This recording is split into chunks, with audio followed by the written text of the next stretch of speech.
Hello students, welcome once again in Shri Shyam study point. और जैसा कि आपको पता है कि हम न्यूट्रिशन इन प्लांट्स के बारे में पढ़ रहे हैं।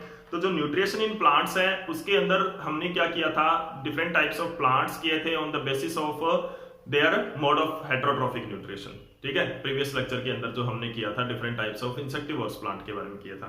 तो आज हम डिस्कस करेंगे इस चैप्टर के अंदर रेप्लेनिशमेंट ऑफ सॉइल, क्योंकि इस चैप्टर के अंदर हमने क्या पढ़ा है, हमने पढ़ा है प्लांट्स के बारे में। तो प्लांट्स क्या करते हैं, किस तरह से वो अपना फूड लेते हैं, कहां से न्यूट्रिएंट लेते हैं, ये सब हमने इस चैप्टर के अंदर पढ़ा था। तो रेप्लेनिशमेंट ऑफ सॉइल, तो आपको पता है कि सॉइल जो है प्लांट के लिए बहुत जरूरी होता है। क्यों? क्योंकि वाटर एंड मिनरल का जो स्टोर हाउस है, यानी कि जो main source of water and mineral है प्लांट के लिए, वो कौन है? सॉइल होता है। तो सॉइल के अंदर क्या होता है कि सारे के सारे वाटर एंड मिनरल्स प्रेजेंट होते हैं जो कि प्लांट्स को चाहिए। कुछ एक वो एयर से भी लेता है, लेकिन मैक्सिमम जो वाटर एंड मिनरल है वो कहां से ले रहा है? सॉइल से ले रहा है। तो यानी कि क्या है कि the soil is main source of water and minerals for plants। Plants के अंदर, प्लांट्स के लिए क्या है? Main source of water and mineral क्या है? सॉइल होता है। ठीक है, यानी कि जो वाटर और मिनरल प्लांट सॉइल से एब्जॉर्ब करता है मैक्सिमम।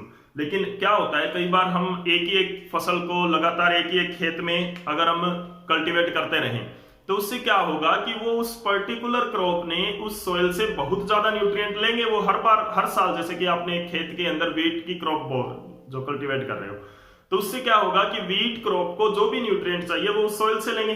लेकिन क्योंकि हम हर साल वीट क्रॉप उसी फील्ड में हम कल्टीवेट कर रहे हैं, तो इससे क्या होगा कि जो वीट क्रॉप को जिन न्यूट्रिएंट्स की जरूरत होती है वो उस सॉइल से लेंगे। तो लगातार लॉन्ग टाइम तक, अगर वो लंबे समय तक वीट प्लांट न्यूट्रिएंट्स लेते रहे वहां से, तो सॉइल के अंदर कभी ना कभी तो कमी आएगी न्यूट्रिएंट्स की। कि एक, जैसे मान लो कमरा है, उसके अंदर आपके पास बहुत सारे खिलौने पड़े हैं, आप हर रोज उस कमरे से खिलौने निकालते जाओ, तो कभी ना कभी तो उस रूम के अंदर खिलौने खत्म होंगे, अगर आपने उस रूम के अंदर और खिलौने नहीं डाले तो वैसे ही सॉइल के अंदर होता है कि वहां पर न्यूट्रिएंट की कमी आएगी कभी ना कभी, तो अगर आपने उसके अंदर और न्यूट्रिएंट नहीं डाले। तो रेप्लेनिशमेंट ऑफ सॉइल क्या होता है? रेप्लेनिशमेंट ऑफ सॉइल होता है that to replenish the nutrient, nutrient को वापिस रेप्लेनिश करना, वापिस देना सॉइल को। जितने न्यूट्रिएंट आप ले रहे हो उतना न्यूट्रिएंट वापिस देना, तो वो क्या होता है? रेप्लेनिशमेंट ऑफ सॉइल होता है। कि सॉइल को रेप्लेनिशमेंट किस तरह से किया जाता है? तो रेप्लेनिशमेंट का मतलब क्या होता है कि दोबारा वहां पर न्यूट्रिएंट ऐड करना।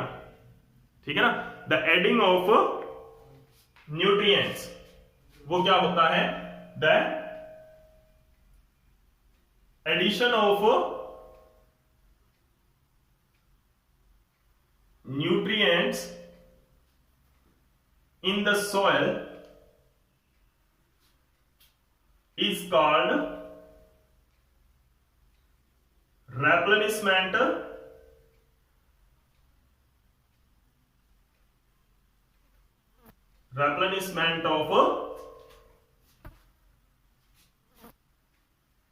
soil। soil का replenishment किसको बोलते हैं? कि उसके अंदर दोबारा न्यूट्रिएंट का ऐड करना।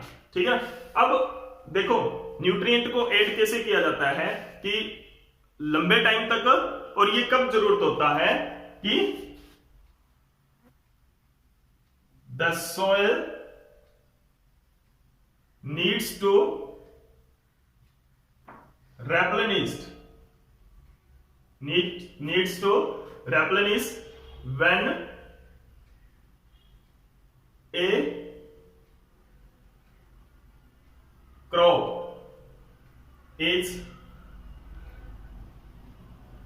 cultivated और a crop is grown, लिख दो आप सीधा ही सिंपल भाषा में, grown on same land, एक ही जगह पर, on same land for longer time, लंबे टाइम से एक फसल हम एक ही खेत में बो रहे हैं, ग्रो करवा रहे हैं, एक ही जमीन पर ग्रो करा रहे हैं, तो हमें सॉइल को रेप्लेनिशमेंट करने की जरूरत पड़ेगी। तो रेप्लेनिशमेंट है वो आर्टिफिशियल मेजर से किया जा सकता है और नेचुरली भी होता है, ठीक है ना। तो the soil can be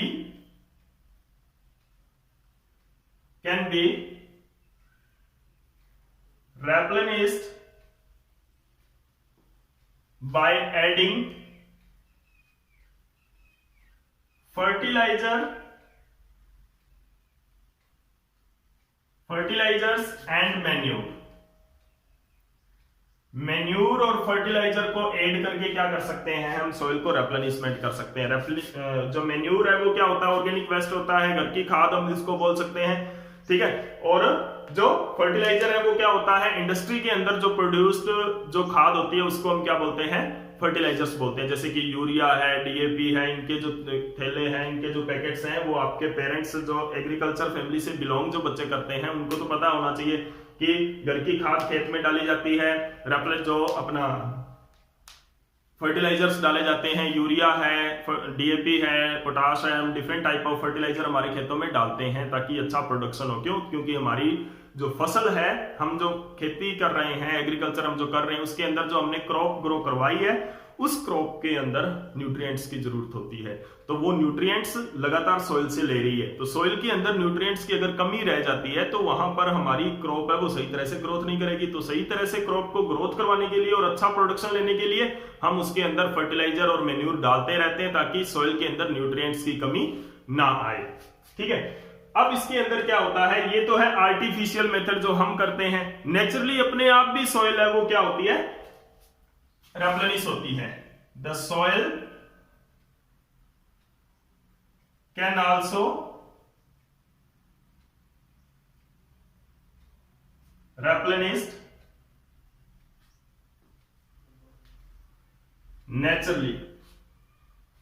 naturally भी अपने आप जो सॉइल है वो अपने आप जो रेप्लेनिश होती है, वो कैसे होती है, बाय फॉलिंग और डीकंपोजिशन ऑफ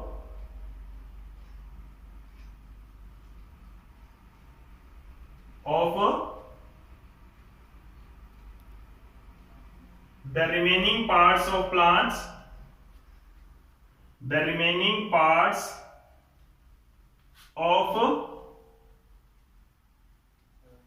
in soil के अंदर जो remaining parts of plants in soil, like जैसे कि leaves हैं,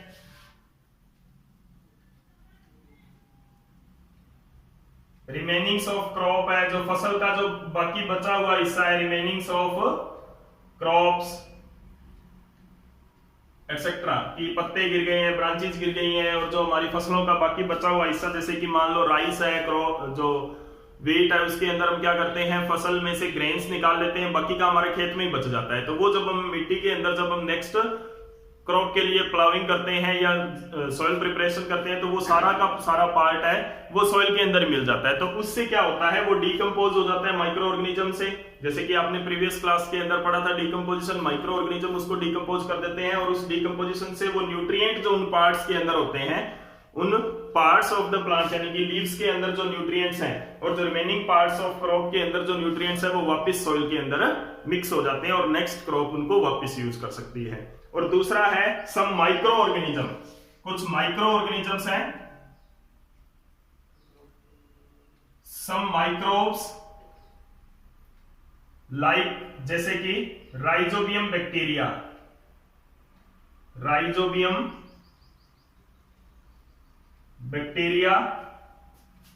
also replenish the soil,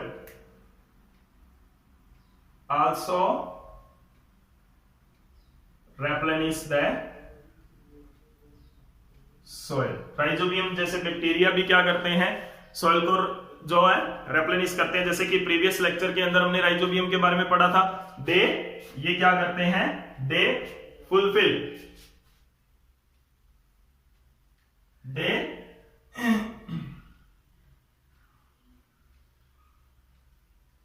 enrich the soil with nitrogen, nitrogen की अमाउंट है वो बढ़ा देते हैं, सॉइल के अंदर नाइट्रोजन एनरिचमेंट करते हैं वो। क्लियर है कि नहीं? तो नाइट्रोजन एनरिचमेंट करने के लिए कौन सा माइक्रोब यूज करेंगे हम? राइजोबियम बैक्टीरिया यूज करेंगे। तो देखो जो मतलब ट्रेडिशनल जो तरीके थे, यानी कि जो पुराने टाइम में जो तरीके थे एग्रीकल्चर के, उस टाइम तो जैसे मान लो अब तो नाइट्रोजन की कमी को पूरा करने के लिए हम राइजोबियम का यूज नहीं कर रहे हैं, हम यूरिया का यूज कर रहे हैं जो कि एक फर्टिलाइजर है। तो पुराने टाइम में क्या थे, इतने ज्यादा फर्टिलाइजर्स नहीं होते थे, तो लोग क्या करते थे, तो उस टाइम क्या होता था कि वीट क्रॉप है, जो सीरियल क्रॉप्स हैं, उनके साथ साथ लोग हैं जो फार्मर्स हैं वो क्या करते थे, लेग्यूमिनस क्रॉप्स का भी कल्टीवेशन करते थे साथ के साथ, क्योंकि अगर लेग्यूमिनस क्रॉप को वो ग्रो करवाएंगे तो उनकी रूट्स के अंदर नोड्यूल्स बनेंगे और वहां पर राइजोबियम बैक्टीरिया आएंगे, यानी कि उनके सॉइल के अंदर राइजोबियम बैक्टीरिया आ जाते थे जो कि नाइट्रोजन की कमी पूरा कर देते थे और उनको यूरिया डालने की जरूरत नहीं पड़ती थी।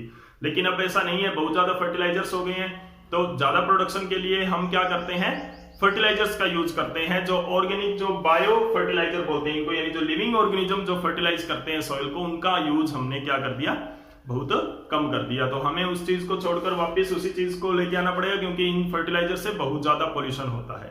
तो this is all about the replenishment of soil, कि किस किस रेप्लेनिशमेंट ऑफ सॉइल क्या होता है और जरूरत क्यों होती है इसकी। देखो what is the replenishment of soil, क्या होता है, द एडिशन ऑफ न्यूट्रिएंट्स, और why we need to replenish soil, क्यों जरूरत पड़ती है। अगर हम एक ही लंबे टाइम तक किसी लैंड के ऊपर क्रॉप कल्टीवेट करवा रहे हैं तो वहां पर न्यूट्रिएंट्स की कमी आ जाएगी, ठीक है। उससे क्या है कि कौन कौन से मेथड्स है, कैसे कैसे सॉइल रेप्लेनिश होती है, these are the methods. Okay, तो इस लेक्चर को उम्मीद करता हूं आपने ध्यान से देखा होगा, और अगर वीडियो अच्छी लगी तो लाइक एंड शेयर जरूर कर दें और इस कंसेप्ट को अच्छी तरह से कर लें। नेक्स्ट वीडियो से हम क्या करेंगे, क्वेश्चन आंसर करेंगे इस चैप्टर के, जितने भी जो भी क्वेश्चन आंसर इस चैप्टर से बन सकते हैं। तो उसके लिए आप प्रीवियस लेक्चर्स को और इस लेक्चर को ध्यान से देख लें तब तक, ताकि आप क्वेश्चन आंसर आसानी से समझ सको। Thank you.